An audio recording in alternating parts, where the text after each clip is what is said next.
You're listening to MinerTalk on demand exclusively on 600 ESPN El Paso. Stay up to date with MinerTalk by downloading the free 600 ESPN El Paso mobile app.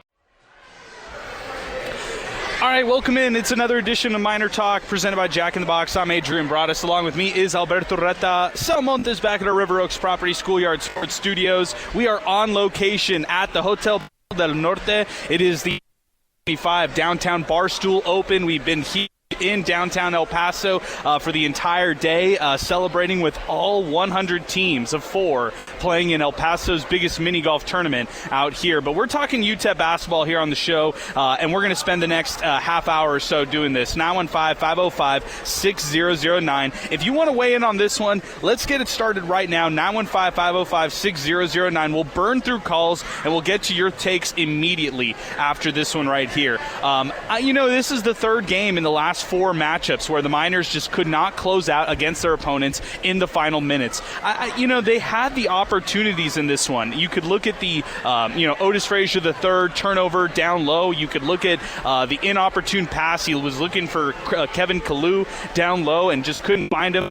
Was to look for Corey Camper Jr. as maybe a three-pointer to not send it into overtime, but maybe get that final bucket to maybe win it for the Miners. But instead, the Miners missed that one. They were forced to foul. Middle Tennessee ekes this one out, 71-68. Sal, it's kind of the same story that we talked about over the past, at least the 3 out of the last 4 games. It was first against Jacksonville State at home last week on Thursday. It was against a Western Kentucky team, and today, this afternoon, it was Middle Tennessee who just closed it out against the Miners, and now we're continued to be kind of scratching our head wondering what really happened to close this one out. Yeah, and I think the frustrating part about today's game is the fact that if you don't make some of those mistakes, you probably win the game, because I think in Conference USA it's going to come down to 4 teams or so that have a chance to win the championship. The problem with that, though, is there's a shuffling of about 5 or 6 teams who want to fit in that 4th spot. But on the other side, man, when with the Miners, it just seems like they're hurting themselves with these opportunities. Middle Tennessee did not play good by any stretch of the imagination either. They were giving the Miners the game, and the Miners not able to take advantage of it. That's not always going to happen. You're going to have to scrape and claw just to be where you were at today, but Middle Tennessee made that easier for the Miners, and they still made a lot of mistakes to not capitalize and didn't capitalize on it. Miners had 5 different players in double figures in this matchup right here. The 2 that weren't, who started in this matchup for the Miners, Ahmad Bynum, he had 3 points for 1 of 8 from the field. Devin Barnes, only 2 points, 1 of 4 from the field as well, and that happened earlier today. When it came to Otis Frazier III, you got 14 from him, but he also had 3 turnovers in this matchup. David Terrell Jr., don't take him for granted, Sal. That's one that I want to stamp right there. 15 points, 11 rebounds, 6 assists, 2 steals, 3 turnovers, played all 40 minutes. Loved his game tonight. That was probably the bright spot of this matchup right here when you had to look at it. And then, Corey Camper Jr., he had 10 in this one, 36 minutes. He played 36 minutes off the bench, and they were thinking he was doubtful going into it. So credit to Camper's toughness. I liked his performance in this one. Derek Hamilton, he had 14. He had a couple mistakes in this one, but nonetheless, 14 points, 14 minutes, an efficient day for Derek Hamilton, and just still unable to close this one out when it was all said and done. Kevin Kalu, by the way, also got into double figures with 10 for the Miners, but just unable to stop them in this one. You could look at Mostafa in the second half kind of taking over for Middle Tennessee. He had 17 points. Counter had 21 for the Blue Raiders in this matchup, and then Porter finished with 15 when it was all said and done. Alberto, we got a chance to watch this one, follow it all the way through, and if you would have told me that Corey Camper Jr. plays 36 minutes of action in this game, I would have said they're winning. UTEP is winning this game, knowing they had 5 players in double figures and Corey Camper playing 30-plus minutes. Yeah, just those 2 features alone makes you think that the UTEP Miners were going to win, but it wasn't enough, right? It wasn't enough, and it was definitely a disappointing match, but I like to look at the positive, and the positive positive that I take away from this is 14 points from Derek Hamilton on 14 minutes. So now you know Derek Hamilton, he can play at least 15 minutes from you. Granted, you didn't win the game, and you had Corey Camper Jr. play 30 minutes, which to me is not ideal because you lose the game. What's this all worth if you play him not at 100%, you don't get in the win, and you still have a week ahead of you to rest? That's kind of what I wish they would have done, just giving him a little bit more rest time, giving more guys in the rotation minutes, guys like Elijah Jones, who only gets like 3 minutes today. I don't understand that, and that's what I'd really would like to see a little more of, a little more Elijah Jones. What do you think, Adrian? Yeah, I think Elijah Jones, I mean, of course, we talked about him just being one of the mainstay guys for this team. I mean, Elijah has been kind of like that guy for them in the front court, and I felt like Elijah just, he deserved to play more than 3 minutes. Maybe they were real upset about that one foul that he had when he was thrown into the mix. So, I don't know. I was disappointed in the way that the Miners finished this one out, weren't able to close this one out when it was all said and done. We'll welcome into the program George Guajardo. He is also with us in studio. George, give us your reactions after this one. Miners fall to Middle Tennessee 71-68. Yeah, Adrian, where Alberto is going to be positive and see the glass half full, I'm going to be a little bit negative here. I'm very concerned with this loss. UTEP outshot Middle Tennessee in both makes and field goal attempts. Couldn't make up any ground with that really in this game. They ended up shooting 9 more field goals than Middle Tennessee. Typically, that's a good recipe for success, and that Middle Tennessee missed, almost 11 free throws? If 13 free throws, they shot only 46% from the free throw line, so they were definitely trying to give UTEP this win. UTEP just did not want it. A bad efficiency game from Otis Frazier. Another kind of tough game for Devin Barnes. A very tough game for Ahmad Bynum. Look, the last 3 games, UTEP went scoreless. I'm sorry, of the last 4 games, UTEP went scoreless for 2 minutes and 42 seconds against Jack State. They went on a minute 41 scoring drought against Western Kentucky, and then this game, 3 minutes and 10 seconds against Middle Tennessee to not even score a single point in those final moments of the game. Stat. Terrible way to close games.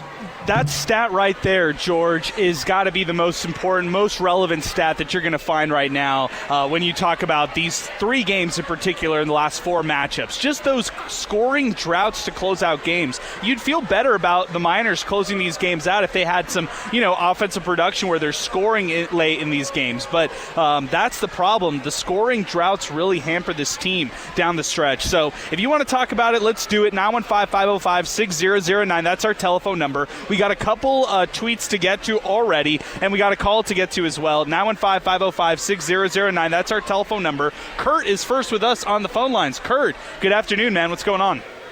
How you doing, guys? Kurt, we're doing all right. What about you? All right. First of all, Elijah Jones, he needs to be playing some more. We talked about this the last few games. That's on the coaches. I don't know what's going on there. But when he gets in there, he has an effect on the team. Also, the free throws, 24-6, favor Middle Tennessee. The home cook in there. Yeah. Other than that, guys, UTEP needs to learn how to close out games. I'll take that. They gotta close out games. They do, and, man. They do. I mean, and sorry, and they have to, and because coming down to tournament time, if they don't know how to close out games, then they won't advance anywhere. And they gotta have to have knockout punch, and they gotta play 40 minutes of hell to do it. So, and they have to have more scoring from the guards. Barnes and Bynum didn't show up today, and then need more consistency, guys. So, with that being said, I'll leave it at that, and here we got to say. All right, appreciate the phone call, Kurt. Thanks for weighing in on the show. 915-505-6009. Couple tweets to get to as well. And it's interesting he pulls up the rebounding numbers, Sal. We heard that throughout the entire broadcast. The free throw, discrepancy in this one. I would say, Mustafa, who had 12 free throw attempts. He was 5 for 12, by the way, just terrible. Miners were 5 of 6, so they had half the number of free throw attempts as Mustafa in this one when it was all said and done. And, Middle Tennessee, fortunately for the Miners, they only shot 45% from the charity stripe. Miners were 5 of 6 from the free throw line. Still, Sal, did you take home cooking into this into account as far as, for this Miner loss? You know what? I'm going to say yes, but also at the same time, too, UTEP gets that home cooking when they're on their own home floor as well. Just about every team in Conference USA is going to get it night in and night out. Even with all of that being said, Adrian, they still had a chance to win this game. The ref isn't turning the ball over for them. The ref is not making bad passes. The ref is not the one who's late after hedging on a screen. You know what I mean? You got to be able to solidify those spots. So, yeah, there's home cooking, but there was a lot of food to go around anyway. Yeah, that's a good point. 915-505-6009. Great job there, Sal. Let's go back to the phone lines right now. It's Brian who's joining us next. Brian, give us your thoughts after this one right here. Middle Tennessee defeats UTEP by 3 points, 71-68. Go ahead. Well, man, it's really a terrible loss for the Miners to go back-to-back road losses. But, after seeing some of the substitutions made by a team, it was rather disappointing to watch because if you had a greater substitution within the second half, this game definitely could have been a lot more winnable than it already was. But still, besides that, it was just not really that great at the end. And I'm starting to question Golding's ability to end games like this because it's having back-to-back. How long are we going to continue to have this before it becomes a genuine concern for the team?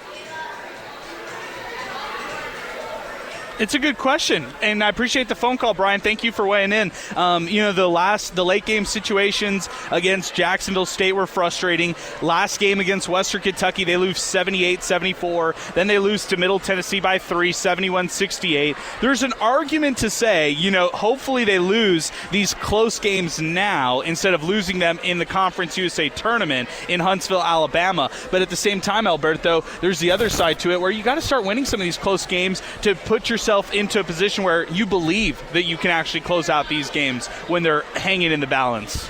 Yeah, you know what it is to me? What's really important is the ability to be streaky when you need to be and to end other teams' streaks when they're getting streaky. And today we saw the team go cold, and instead of reaching in the bag and trying to get something going for the Miners, what did they do? They had Elijah Jones in a hoodie in the second half when they really needed something, and that's what's frustrating, right? When you're going cold, instead of reaching in the bag and trying different things, you leave the same stuff out there and you let stuff really play out, and you'll have 5 minutes with no buckets. That's not going to lead to success at any level, and I think that's what needs to be addressed. When you're going minutes without scoring buckets, do something to change that. Yeah, and maybe that's flipping the rotation like you're mentioning. Maybe that's the whole idea behind it. 915-505-6009. That's our telephone number here on the program. 600 ESPN El Paso on Twitter next, and 600 ESPNElPaso.com. We are live right now as we continue here on Miner Talk. Tristan Pence here is weighing in on the program. He says, a very bad loss by UTEP today. Middle Tennessee gave the Miners every opportunity to win this game with poor free throw shooting. The Miners' shot selection was very poor in the final 3 minutes, and as usual, the bench coaching by Golding and his staff were just plain bad. This is coming in from Daniel Gonzalez. I'm a season ticket holder, but I'm done with this team. That's a little, I'm just going to say that. To Daniel's point, that's a little reactionary after this one right here. I get the frustration, but a little reactionary, Daniel. Hang in there, man. I think next week against New Mexico State, if you want to jump ship after that one, go right ahead. But after back-to-back losses on the road, I know they were tight. I guess if you're going to look at this glass half full, they did have an opportunity to win both of these games. But, yeah, I wouldn't jump ship completely. Still a lot of basketball to play. Still 9 games. This is coming in from Locomotive Miner. By the way, happy belated birthday, my man. I know Golding says that bigs are expensive, and I believe in him, but how can every team in the conference afford one, yet we can't?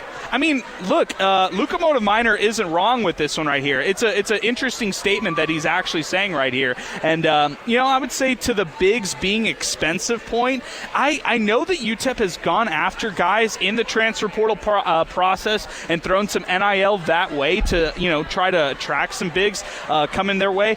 They didn't have to do it this offseason, or they didn't choose to do it this offseason. They chose to go more three-point specialists this season, thinking that was what they needed to really fix. So that's one of those right there that they probably do need a true low post guy who can get buckets for you. Kind of like a Bryson Williams. They don't really have something like that. They just have a guy who plays in the dunker role or in the dunker spot and just kind of gets the buckets when he can. We'll go back to the phone lines right now. 915-505-6009. Coming up next, it's Orly. Orly, go ahead, man. Give us your thoughts after this one.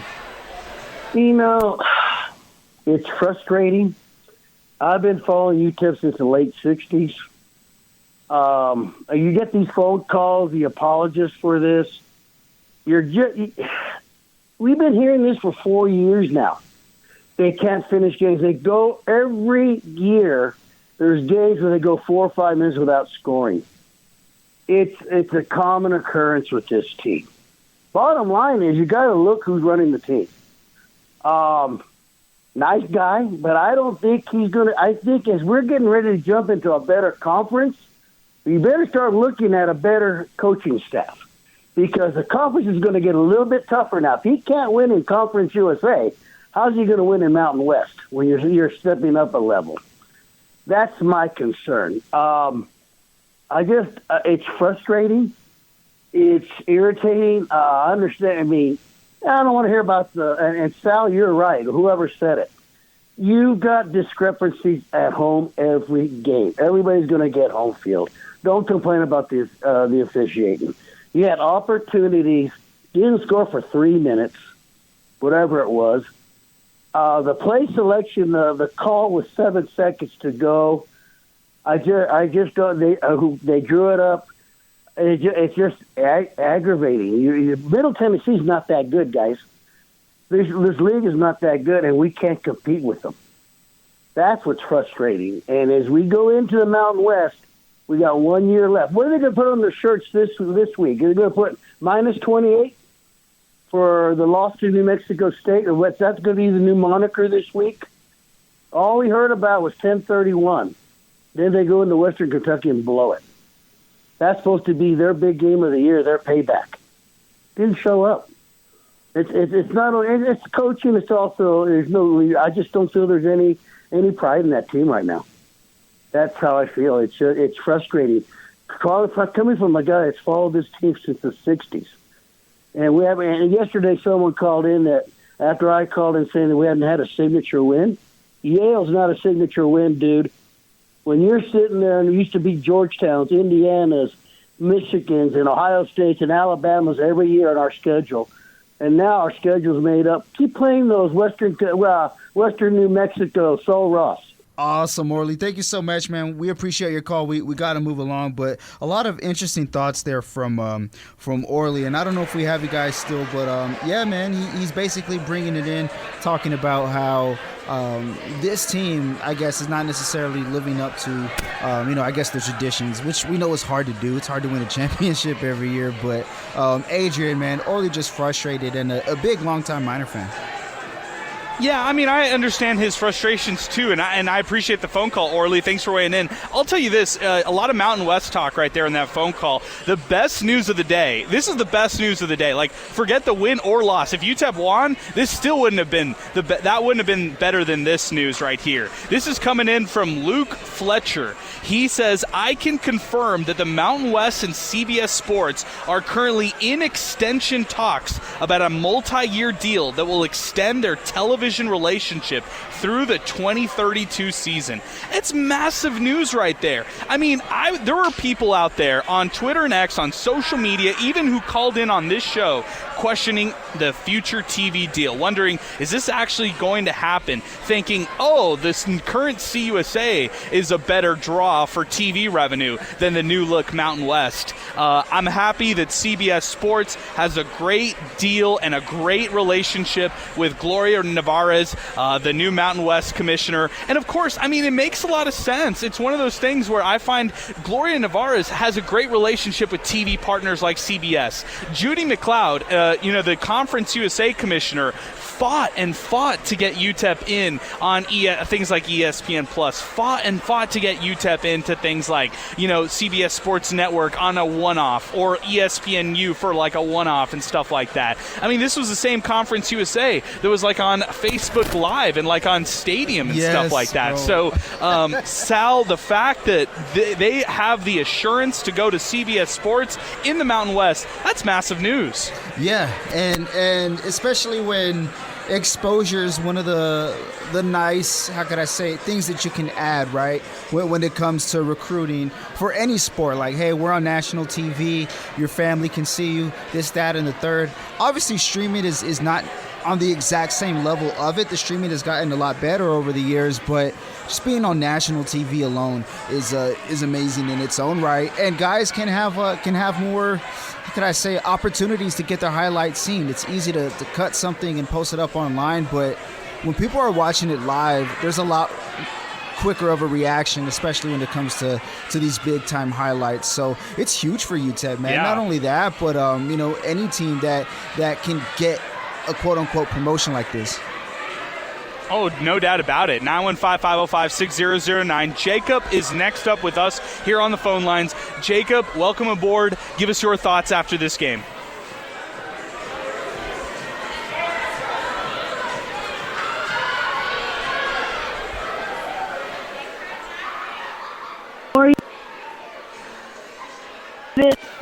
But they just struggle to win on the road, so I'm kind of scared we won't make a run in the Conference USA, the tournament thing. But so yeah, that's what I'm worried about, not winning on the road. Good job, Jacob. Hey, I appreciate your phone call, man. You're always a knowledgeable guy. I appreciate you giving us a call after this one. And Jacob, a very knowledgeable fan. He knows what he's talking about when it comes to UTEP basketball. He brings up a great point about the Conference USA tournament. They could go all the way into the Conference USA tournament championship game, or they could bow out in the first round, and I don't really think I'd be surprised either way. I guess I'd be surprised they bowed out in the first round. Let me rephrase that. I just wouldn't be absolutely shocked, because there is the parity in the league. It's not like it's great.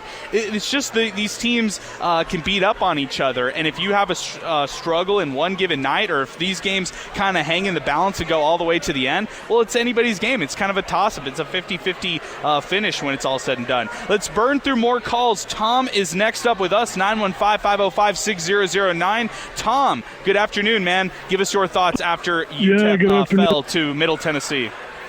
Yeah, it's a tough one. Tough act to follow with this previous caller, Jacob. Boy, he is. He's got it going. The game, for whatever reason, was not able to watch it. I had to follow it at the very end of ESPN, and I realized that striking distance.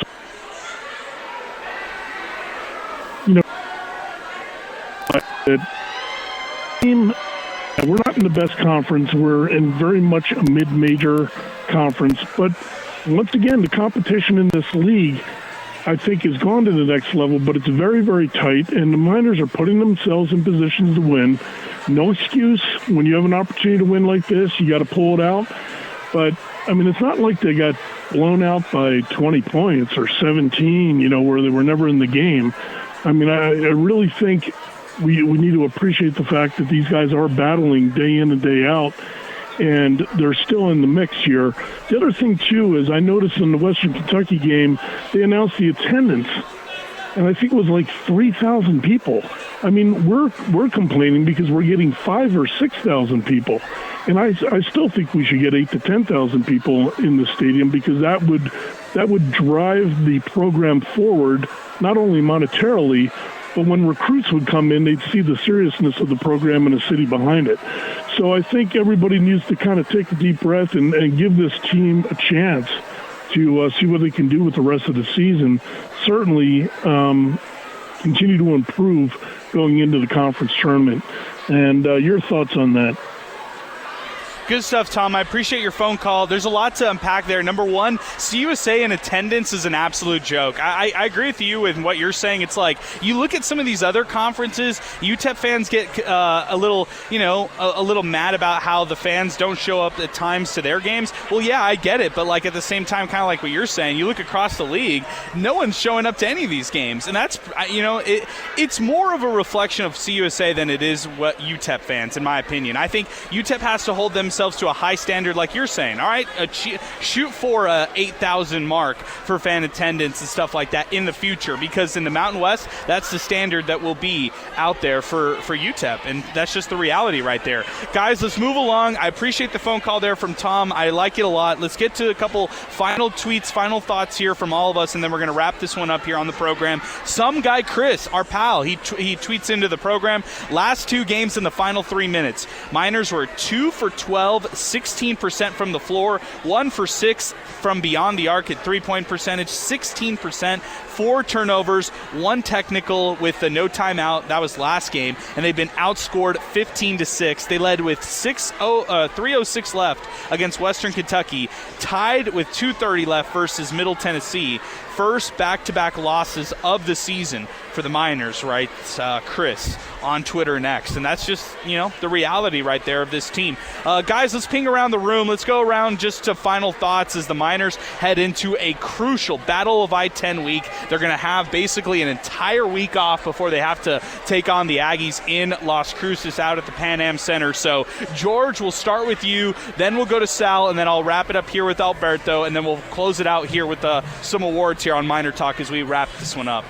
Yeah, quickly, Adrian, I just want to challenge UTEP to do better offensively. Everything seems like a challenge offensively. Nothing comes easy on the offensive end. I like to see them clean that up and get some easier looks. Also would like to see Coach Golding be a little bit less rigid with his lineups, especially at the end. Got to get some energy injected, get Elijah Jones in there, do something, start figuring out ways to get answers. Yeah. All right, what about you, Sal? Yeah, for sure. For UTEP, obviously, game plans are going to come and go. You got to be able to win the situation. So in the final 4 minutes or so, find ways to get buckets and capitalize on it. Also, to stick to your defense. I know they didn't force that many turnovers today. It was something like 12 or 12 turnovers from middle. However, even when that's still happening and you're not generating points off of it, seal the deal with the rebound, win that possession, win the moment in the final 3 minutes. That's what I want to see. There's going to be a lot more games that are going to be like this. Can they right those wrongs by winning that situation? Alberto, your final thoughts going into the Battle of I-10 next week. By the way, the Miners are 15-6 right now after the loss here, back-to-back losses. I'm sorry, 15-7 after the back-to-back losses here to Western Kentucky and now Middle Tennessee. 15-7 in the final half of the season. I think it's time to bounce back, right? It's time to right the wrongs from that 28-point home loss against New Mexico. It's time to go out there, right the wrongs, do what you need to do to get right. And, I mean, apart from that is, I'd like to see the rotation kind of finally fixed and all banged out so that guys like Elijah Jones get more minutes, or just guys who make an impact, a positive impact. I want them playing late in the game. I hear you on that. Guys, this is about to do it here for us on the program. I just want to give a big shout-out to Win Supply El Paso and our hot hand of the game, David Terrell Jr., 15 points, 11 rebounds, 6 assists, played in all 40 minutes of action here in this matchup, 3 turnovers but 2 steals in this game. David Terrell Jr., what a weekend by him. He's been phenomenal all weekend long, and he's really growing up in front of us right before our eyes. The sophomore, not necessarily going through any sort of slump. Freshman of the year last year across Conference USA, David Terrell Jr. He is the hot hand of the game, and that is brought to you by Win Supply El Paso. Hey, with Win Supply El Paso, you can stay on schedule with them. Hit the Find a Dealer tab, check out the Master Cool dealers, the different champion dealers out there, and get ready for those warm weather situations coming here to El Paso. Make sure that you're cool coming up here in the spring and the summer, thanks to Win Supply El Paso. Visit them online at winsupplyelpaso.com. It is New Mexico State next. I'm going to read and burn through a couple tweets just to wrap this one up. Talk facts only guy. 10:33 must signify the daily scoring drought of Otis Frazier III, and boy, leave out there. Coach Joe Golding should just put a for sale sign up. Defense has become atrocious, and you guys can't get shots up. Oh, man. That's a rough comment right there. This is coming in from Pick My Axe 915. Huge jump for UTEP, and this is just CBS. Mountain West could possibly have more media partners in the future. Joe Chacon. I don't even want to read this one. It's about the WWE. King Eric, is it time to start questioning Golding's future? Again, I don't understand the final play calling. Going to Frazier down low, either have Kalu, Hamilton in that spot, or a screen for a Bynum three-pointer. Nah, I'm not putting Golding on the hot seat whatsoever. I wouldn't say that at all. That's just where I stand right now. But, guys, that's going to do it for us here on the program. For George Guajardo and for Sal Montes back at a River Oaks Property Schoolyard Sports Studio, special thanks to Alberto Reta, who joined us here at Hotel Paso del Norte as we get ready for the 2025 Downtown Barstool Open Award Ceremony that are just about to happen here in downtown El Paso. But for everybody back at our River Oaks Property Schoolyard Sports Studios, I'm Adrian Broadus, and thank you again for listening to us here on Miner Talk. We'll be back in action. A big show next week. Battle of I-10. UTEP taking on New Mexico State. We'll have it for you, and that's coming up next Saturday. For all of us here, we're signing off and saying thanks for listening to Miner Talk right here on 600 ESPN El Paso.